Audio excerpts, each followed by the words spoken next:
নমস্কাৰ বন্ধু বান্ধৱীসকল, মই প্ৰণালী আপোনালোক সকলোকে মোৰ অন্য এটি নতুন ভিডিঅ'লৈ স্বাগতম জনাইছোঁ। আজি বহুত দিন হ'ল বতৰ একদম বেয়া, ইমান নেৰানেপেৰা বৰষুণ এৰাই নাছিলে। আজি অকণমান বতৰটো মুকলি কৰিছে, তাকে ভাবিলোঁ আপোনালোকৰ আগলৈ এটি ৰেচিপি শ্বেয়াৰ কৰোঁ বুলি। এতিয়া ভিডিঅ'টো বাহিৰৰ পৰাই আৰম্ভ কৰিছোঁ। পাত শাকৰ এটা ৰেচিপি আপোনালোকলৈ আগবঢ়াম, একেবাৰে সাধাৰণ থলুৱা। তাৰ কাৰণে লাগিব পিয়ালি পালেং। এতিয়া পিয়ালি পালেং ছিঙিবলৈ ৰৈ আছোঁ। বজাৰৰ শাক পাত কিনি খোৱাতকৈ এইবিলাক ঘৰুৱা বস্তু, মানে ঘৰুৱা পাচলি খোৱাটো মজাই বেলেগ, নহয় জানো? এয়া পিয়ালি পালেং, পিয়ালি কাষতে হয়, সেইকাৰণে চাগে পিয়ালি পালেং বুলি কয়।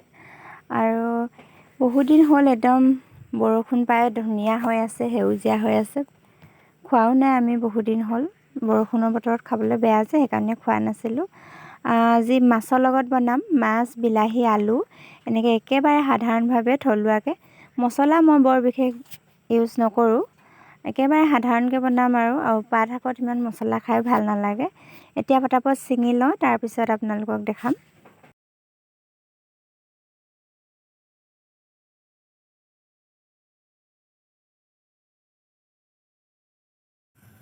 এয়া মাছ ধুই মেলি লৈছোঁ, নিমখ হালধি সানিবলৈ আছে। বেছি নাই অনা, মানুহ দুজনহে আমি। আধা কেজি মাছ আনিছোঁ।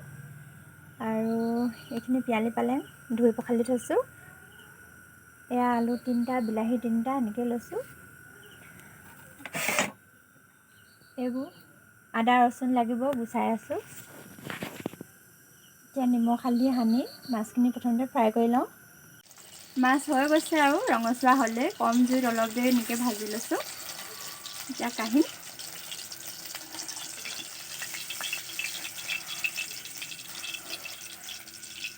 এইখিনি তেলতে বাকী পিচ ফ্ৰাই কৰি ল'ম। এইখিনি চব্জিৰ কাৰণে আৰু অলপ ভাজিলে মানে হৈয়ে যাব বাকী পিচ।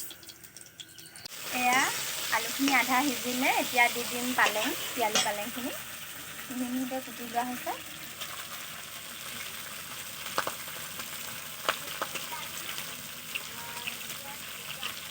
জুইত বনালে এনেও যিকোনো বস্তুৱে খাবলৈ খুব সোৱাদ হয়। আমি কেতিয়াবা মাছ মাংস জুইত বনাই খাওঁৱেই।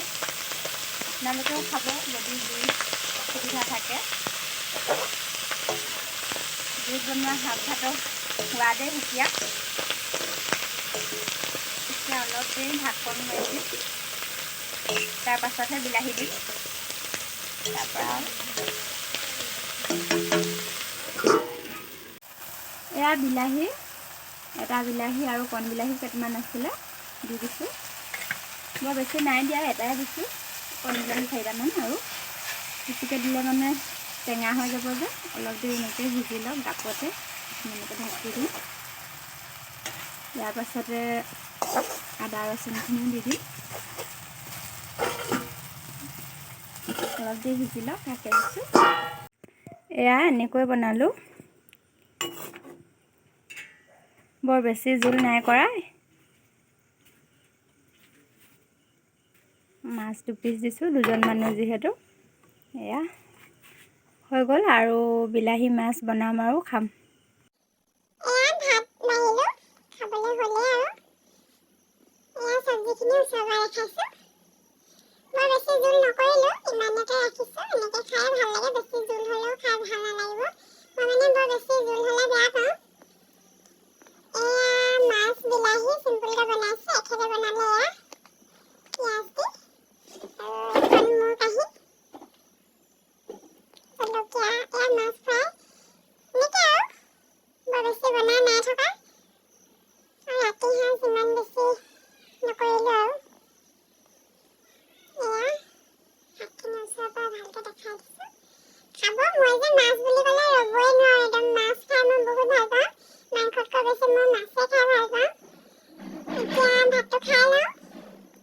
খাই মেলি হৈ গ'ল। ভাত খাই থাকোঁতে ভিডিঅ' কৰা নহ'ল, দুইজনৰে ভোক লাগি আছিলে, সেইকাৰণে খাই দিলোঁ।